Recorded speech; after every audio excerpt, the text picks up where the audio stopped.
Salamat natin, ipagdiwang natin ang tayo ay na kay Kristo. So, mayroon lang ako apat na isi-share sa inyo. Una, in Christ we have been chosen. Yan. Sinong pinili ni Jesus dito?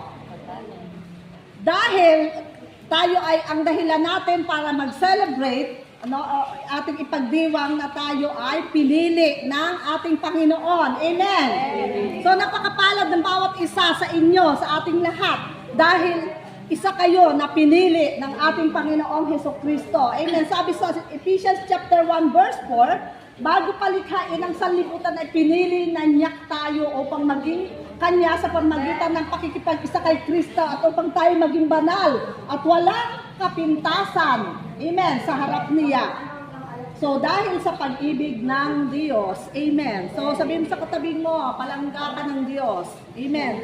O tapi ka,